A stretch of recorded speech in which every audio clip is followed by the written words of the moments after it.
Hi people, it's Chili here from Live Listener Race, and I'm bringing you a special episode of Worst to Best. This time we're focusing this episode on Coheed and Cambria, of course, the artists with some of the longest album titles out there. So without further ado, let's get into this, and I hope that this recording isn't buggered like last time. And holy shit, I talked for 35 minutes, and I was about to edit it, and the audio levels were completely null and void. The microphone was turned off the entire time. So yep, let's hope this one works. So we'll go into, without further ado, I should just say, let's just get straight into this. So starting off from the worst album, in my opinion, of course, I'm just going to lump the two of these together, but The Afterman, Dissension, and Ascension. I don't know what to say about this album. I don't know what it was about this album either that Coheed and Cambria seemed to slide. They wanted to produce two albums. They split an album over two albums, I should say. Obviously, they had a lot of material written, and this was the Afterman, of course. I just don't like it. It's such a scrambled vision, you know. I started getting back into Coheed and Cambria when this album came out, and I just thought, what the heck is this? You know, first time I listened to it, I was like, oh yeah, that was kind of cool. But the second time and the third time, I was like, no, this is pretty subpar stuff. You know, there's nothing really that grabbed my attention except for maybe one or two songs. Other than that, it was a very bland record that was fairly forgettable. And I guess there should have been a warning there, because, you know, when a band produces a double album, it's a bit of a warning, you know.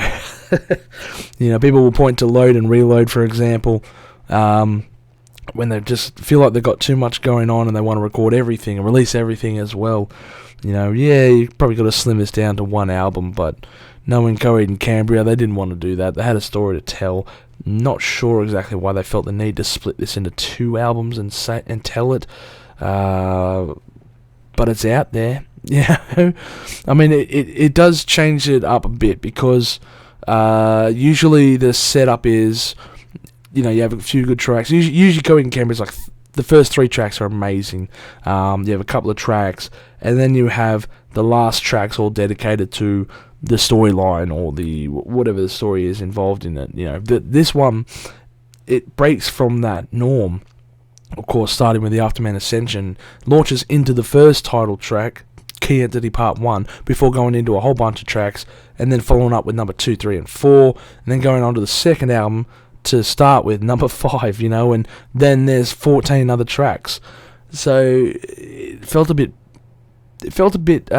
dislocated, I guess you could say. Lacked clarity, didn't have the focus, and like I said, it just felt very bland, very vanilla of an album from Coheed and Cambria. You know, kind of expected a little bit more from the lads. Not saying it's terrible by any means, it's just not that good. You know, I'm glad I didn't go out and see Coheed and Cambria perform these songs live. If I had to pick a couple of songs that I liked, Key Entity Extraction, number 5, Zentry the Defiant. Yeah, I like that song. But other than that, there is only one other track Key Entity 1 as well wasn't bad. There is one other track that I do hold near and dear. I'm not going to mention it though, because it's got a bit of a personal connection with me. So, you know, it does have a very good track in there, and yeah, other than that though, 3 tracks out of whatever it is, 21 odd songs, just ain't gonna cut it. You know? So yep, unfortunately, worst place, the Afterman series. You know, don't know what they were trying to go for, maybe with like a System of a Down, Mesmerize, Hypnotize type of thing, or Guns N' Roses, Use Your Illusion, you know, but yeah, it just doesn't feel right, you know. Coheed and Cambria usually tell a coerced story on one album, and this just feels a bit all over the place. Yeah, you know, maybe they weren't in the right headspace. I don't know. I don't really know the further details behind the recording of this. I haven't checked into it, but I just don't like the album, sorry to say. Maybe you guys think otherwise, but, you know, these albums, I should say, I did actually move one of the albums around.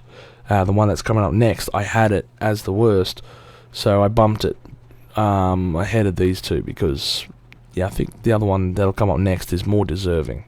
So, yep, unfortunately, that's where it sits, in my opinion, for worst albums by the lads.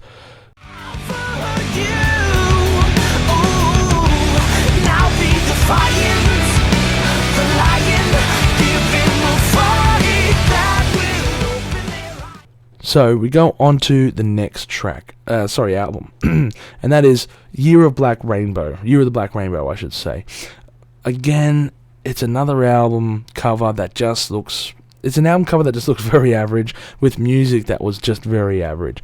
And this is around the time that I just wasn't getting into Coheed and Cambria, so I kind of missed this album a bit upon first release. I probably heard one or two tracks, and I just wasn't impressed. Like I said, Coheed and Cambria, usually the first 3 tracks they nail. I thought The Broken was a pretty average song. It felt very much like Muse or something like that. Not saying anything's wrong with Muse, but it wasn't their style. They were drifting and becoming something different than what we all were expecting from Coheed. And yeah, sure, bands will want to try other things and, experiment a little, but this one just felt a little bit odd. So points to them for trying, but unfortunately just didn't fail. It failed to land in my opinion. There were, of course, a few awesome tracks like Here We Are, Juggernaut. I'm the Juggernaut, bitch! Absolutely impressive track on that one. It's a juggernaut of an album, I'm the Juggernaut, bitch! That is a classic track from the lads, of course. Pearl of the Stars is another classic track as well out of it. Guns of Summer to a degree, but other than that, again, it's just a fairly forgettable album. I didn't really enjoy it too much, so yeah, unfortunately, that was the next one up.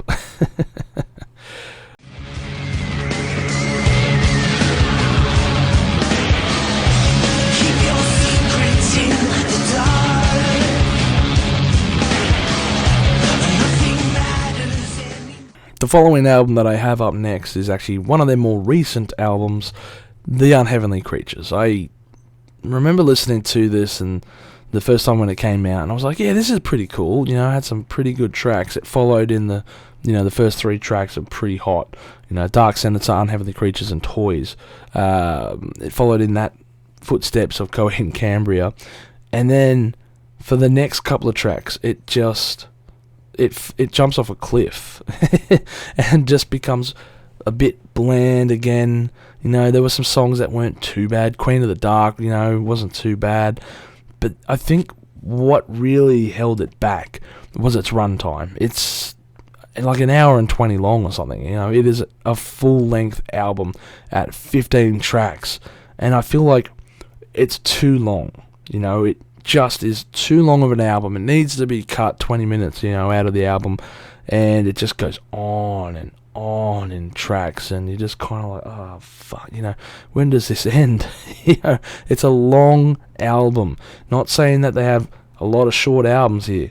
There are a lot of other albums that are long, but this one just felt really, really long, not in a good way. So yeah, unfortunately, the Unheavenly Creatures album sits here on the list. At first I did think it was a good one, but subsequent listens I just didn't. It didn't impress me, and to be honest, I don't really play much besides the first couple of tracks off this album. I don't find too many of the songs on here that great. Maybe I need to re-listen to it again, give it another shot on a long ride or something like that. A long drive, because that's the only way I'm going to listen to this album in its entirety. I like the album cover though. It looks a lot like a movie poster. It's a lot better than the previous one, Year of the Black Rainbow, which was just this weird little sticker thing on the front of it with a little crappy cover. It is a very action-paced looking thing. Fireballs, explosions, and the 2 people in the front there. So yeah, I dig that cover. That's for sure. And because it is also the newest, it's the first album, I should say, of a new chapter of the Armory Wars. The prologue, the first track, is a new style compared to their previous albums. So Coheed and Cambria fans will know exactly what I'm talking about here, but the first song on the albums are always the same musical piece, but it's been changed around in style, played differently, or with different instruments. And this, because it's a first chapter of a new series, it's a new styled song, and they followed that on, of course, with their newest album as well. So that's an interesting little note, I guess. But yeah, look, onwards from that, yeah, I just don't really rate this album. Let me know if you guys do, because yeah, I kind of feel like I just don't give it the love. I don't think it deserves it that much. Yeah, oh well.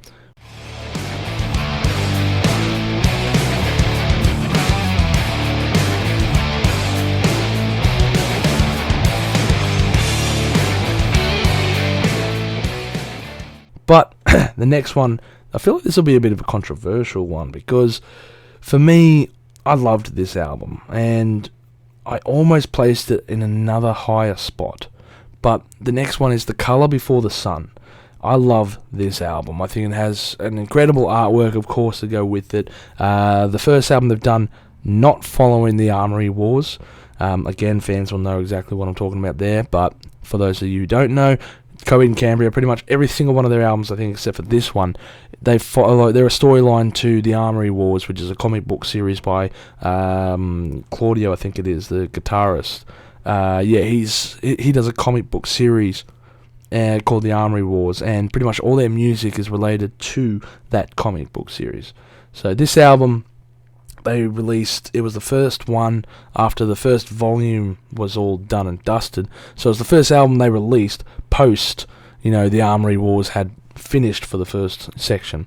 And obviously they said, oh gosh, we have to release a new album, but we don't know what we're going to write about. So they just wrote a regular album, not some space rock opera or something like that, And many people, I think, didn't like it because of that element was missing. I loved this album though. Probably half the tracks on this album are on various playlists that I have saved, like air guitar or pump up lists or whatever like that. I think there are 5 tracks in there that are just purely amazing: Island, Eraser, Colors, Here to Mars, and You Got Spirit Kid. Those tracks, absolutely chaotic and fantastic. Incredible, all those amazing words that you can think of to describe these songs. They're just, it's an insanely good album. It's not too long either. I think it's like 50 minutes or something like that. And it's just a good album to run through from start to finish. You can easily play this song to pump up a party or go to the gym, whatever you want to do with it, I guess. But yeah, I love this album. I really do. I will defend it. I don't care what the haters have to say about this. It is a solid album.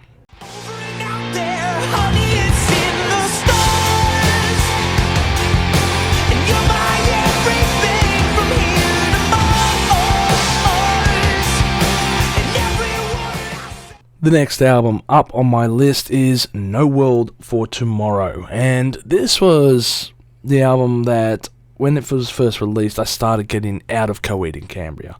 I listened to them less and less and started getting into various other music at the time, much more heavier. I think I was listening to Deftones and, that stuff, a bit more Slipknot around this time. And No World for Tomorrow, or Coheed and Cambria, I should say, just didn't really meet the cut for me. I didn't buy this album when it came out.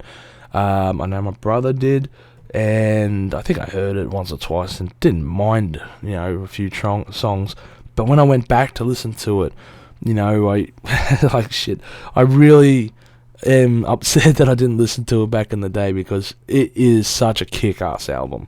No World for Tomorrow, The Hound of Blood and Rank. How could you forget these songs? Mother Superior, Gravemakers and Gunslingers. All these tracks are absolutely amazing. And I can't forget, of course, the last 5 tracks on the album, which are 1, 2, 3, 4, 5, with various titles, The Full House Atlantic, and all those other ones.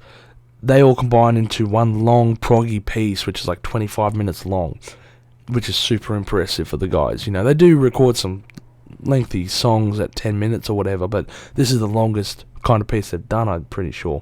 And I'm pretty sure The End Complete was the song that I first heard from the album, and that kind of threw me off because it's a very funky bass line in there, very different to their previous stuff, and the drumming was very different as well. Like, it had a very odd rhythm section compared to a lot of the previous stuff they had released up until that point, and I didn't appreciate it back then.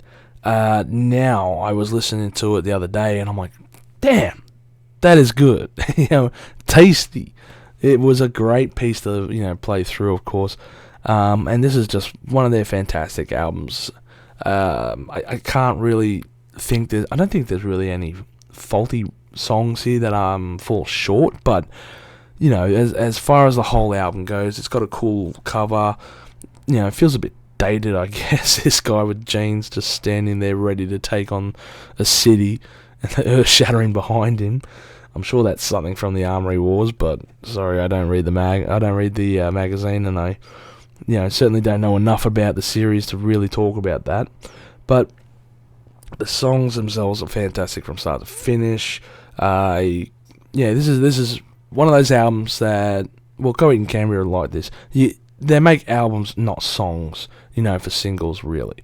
And this is definitely one of those albums that you just have to play from start to finish to really fully appreciate.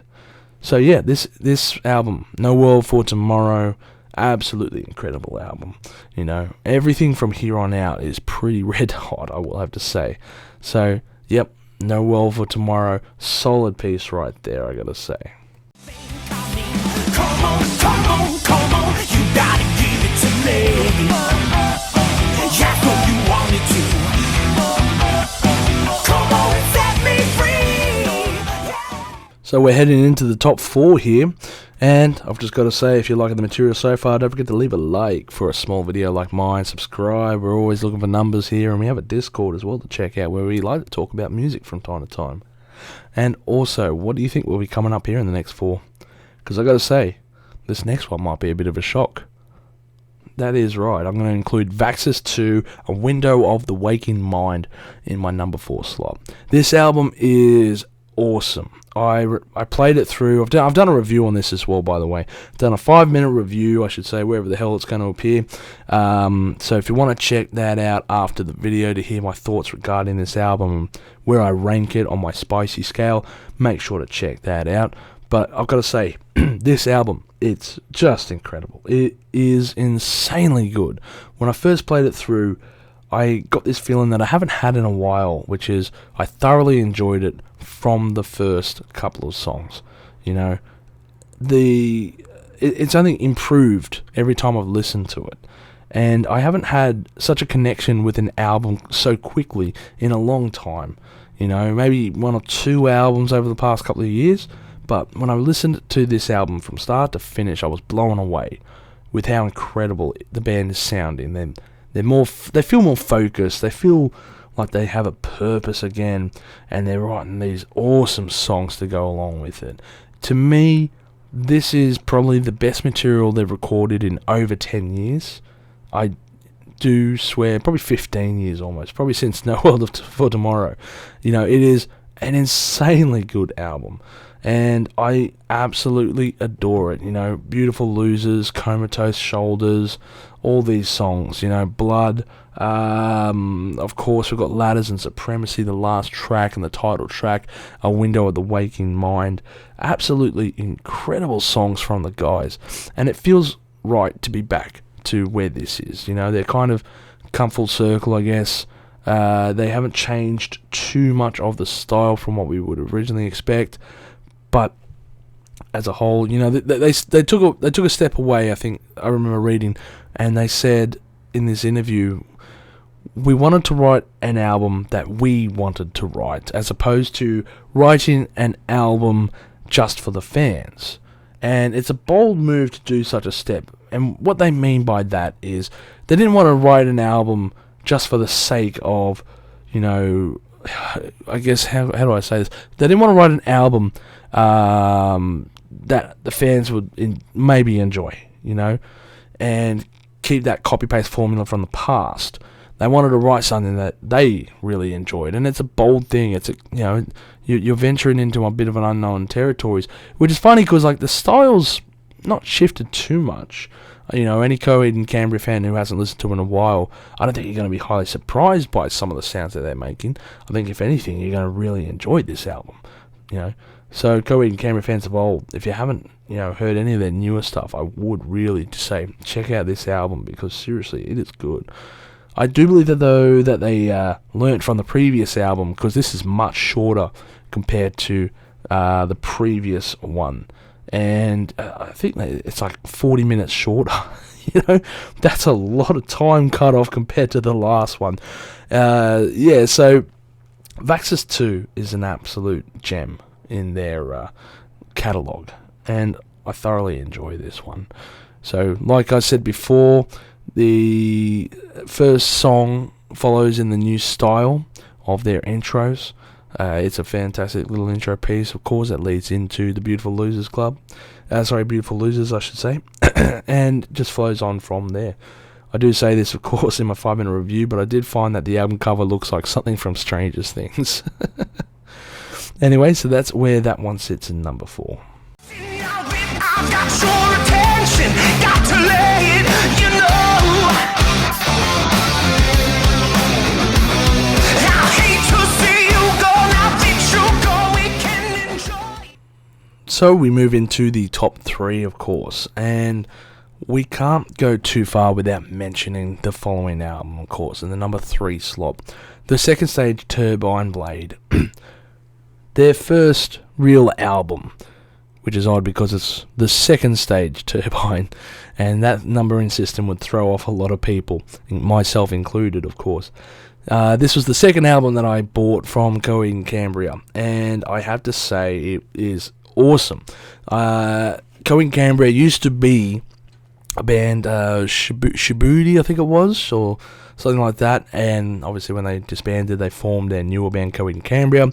They released a demo, which was called The Delirium Trigger, I believe, and it contained a few songs that were on this album as well.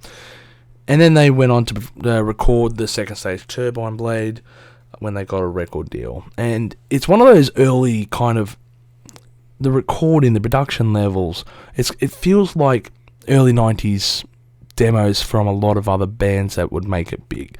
What I mean by that is, like, if you listen to, say, Deftones' first album, or Korn's first album, or Mudvayne's first album, all those 3 first albums have a very distinct tone within it, with the drums, with the guitar.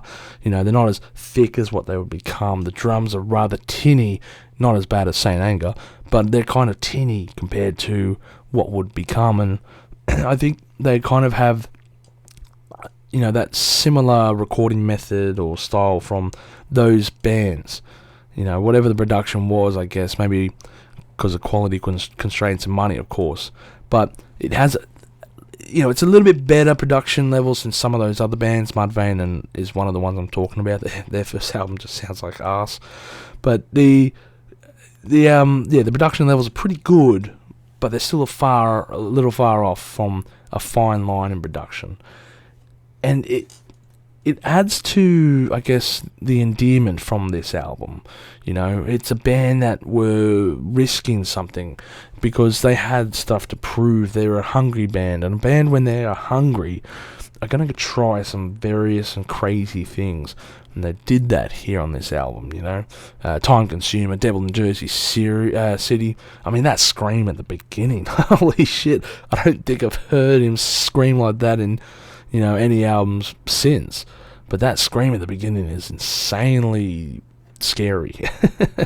Everything Evil, Delirium Trigger, 33, Headshot Kid Disaster, June Song Provision, all these songs, Godsend, Conspirator, of course, fantastic album closer song. And this was also, because it was on CD back in the day, and old medium, it had, I believe, or at least I believe it had on some of the bonus CDs, some space, of moments of silence before going into a special track, which was Elf Tower, New Mexico, or something like that, or Everything Evil, forget which one it was, but it had a lot of, it had a gap before going into some of these songs.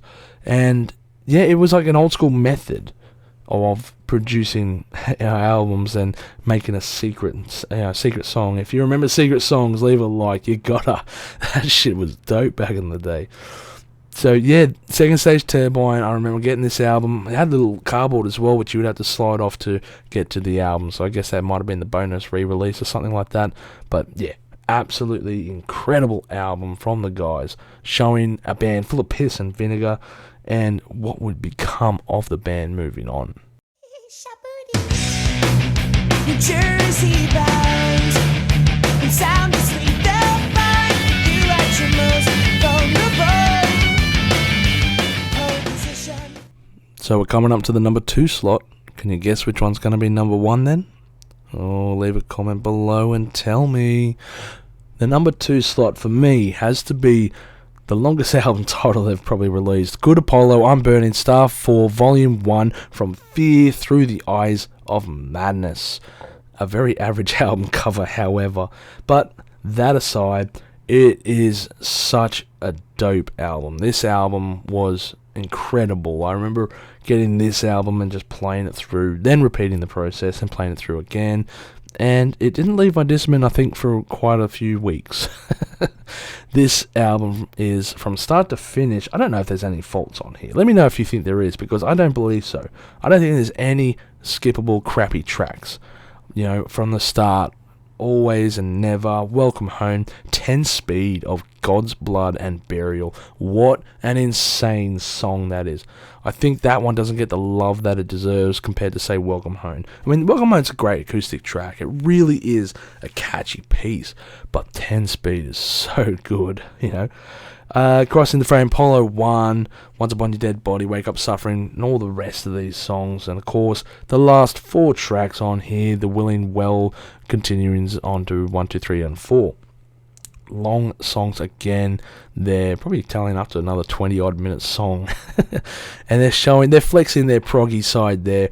And I think this is a band that was perfectly in their element. They were reaching their muse in their musical capabilities, you know. They were just pushing the boundaries still, you know, when they did this album, and it paid off. It really did. I think, despite how average the album cover is, it's rather iconic of the time as well.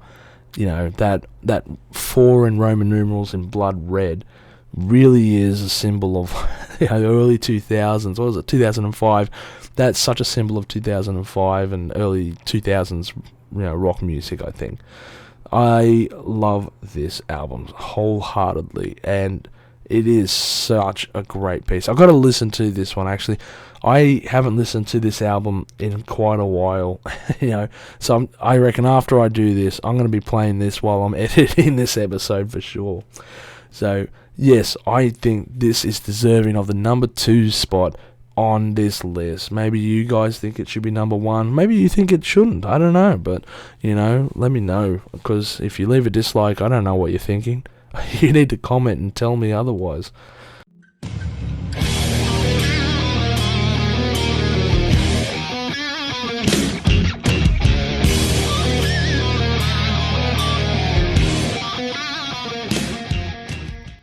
So, of course, we go into the number 1 slot, which is In Keeping Secrets of Silent Earth 3, and this album confused the hell out of me because it was the first album that I got, and I thought it was their 3rd album release, and I'm trying to look for number 1 when I was in the record stores, and it was just never there. You had Second Stage, and then you had In Keeping Secrets of Silent Earth, and Good Apollo, I'm Burning 4.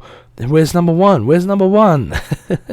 But In Keeping Secrets of Silent Earth 3, I got this album from a friend, and he said, you should listen to this. I think you might like this. And I remember playing the very first track, not knowing about the intro status of the band. And the intro piece is just this telephone ringing. And I'm like, what's that? What? Okay, why is there a phone ringing? And then it just sweeps into the orchestral movement. You know, this intro piece for the next minute and a half, and it's so epic and grandiose. It really grabs your attention, you know, compared to their first, or whatever album it was, the second stage, Turbine, which obviously, like I said, in production was not quite there, but it was such a leap in their production levels, obviously, when they got a better record deal or more funding, I should say, for In Keeping Secrets of Silent Earth 3. It is such a jump in production, and it walks that fine line, because, you can get albums that are overproduced, and they just sound too fake, the vocals are too perfect. The guitar tone's just been played so much that it just doesn't sound right. And then you can get some lo-fi albums that are just sounds like they've been recorded through a tin can, or they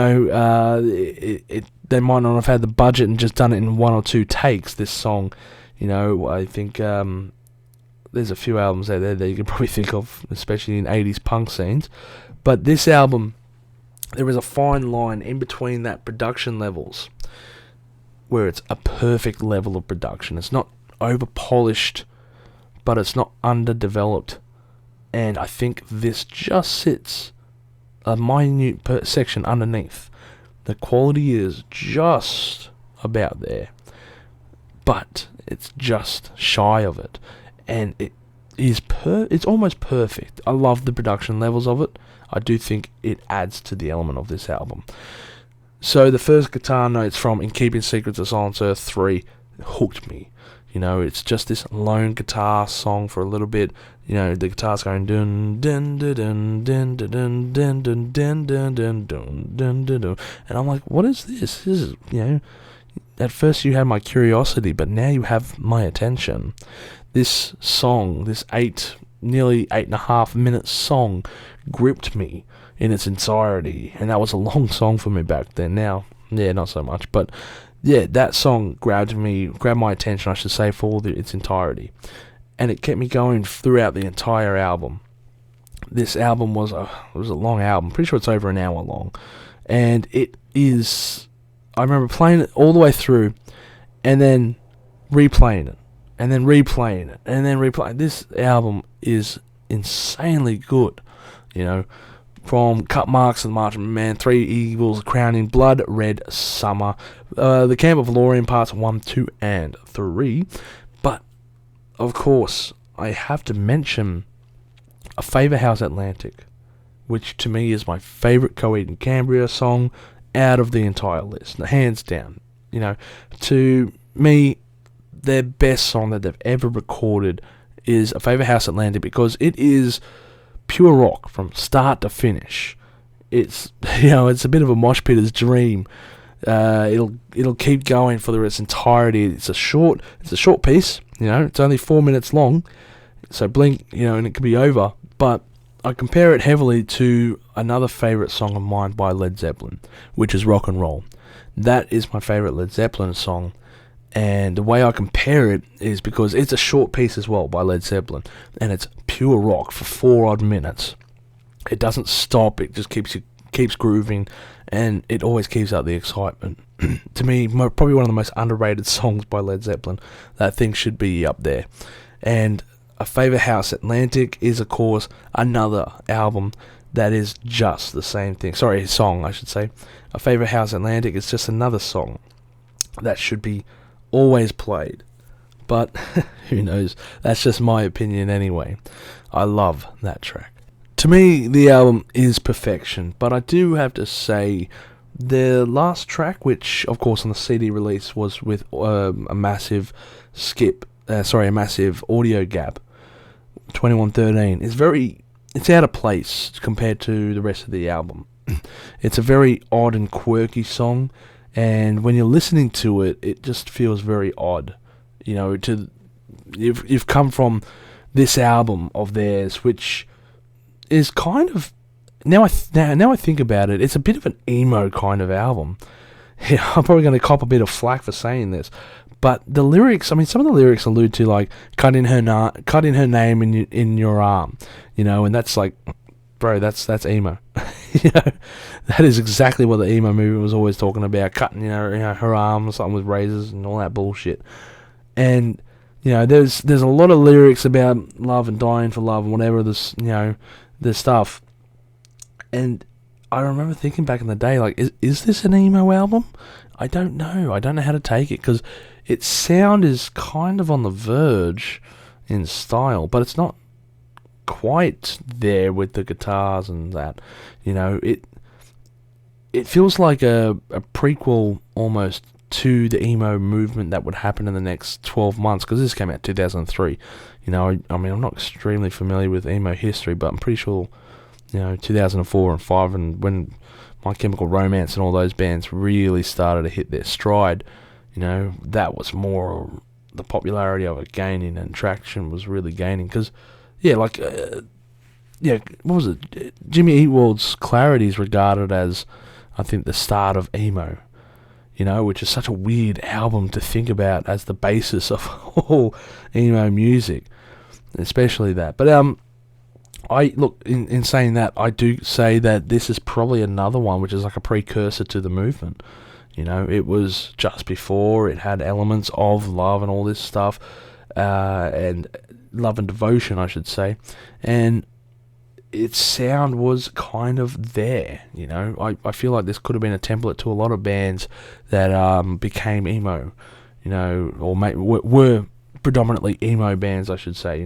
My Chemical Romance, which of course I've mentioned before, and all those other bands. But yeah, look, regardless of that, I don't care. If you want to call it emo, call it emo. If you want to call it hard rock, call it hard rock. If you want to call it heavy metal, call it heavy metal. It's probably all of these elements in one anyway. They're fairly proggy as well. You can call them that too. But 2113, back to that, it was a bit of an odd piece compared to the rest of the album. Very quirky pieces and time signature changes and just the guitar in general. I mean, it was a very weird riff. I think the riff was really what set it apart to the remainder of the album. It felt more serious. This one, not so much. Still, it's a good song. I don't mind it, and I really think this album doesn't have any weak points whatsoever. And that is why I rank it number 1 in this list. I think it's the best album Coheed and Cambria have ever done.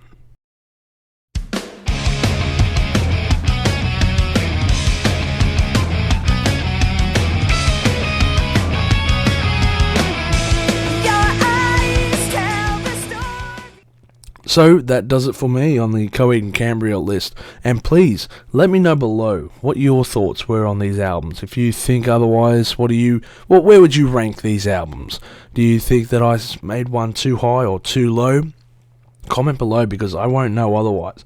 And I always love to read other people's opinions, because music, it's an opinion. There is no right, there is no wrong when it comes to this. It's just what I think, and that's my thoughts, I guess. So thank you very much for joining me on this episode of Worst to Best.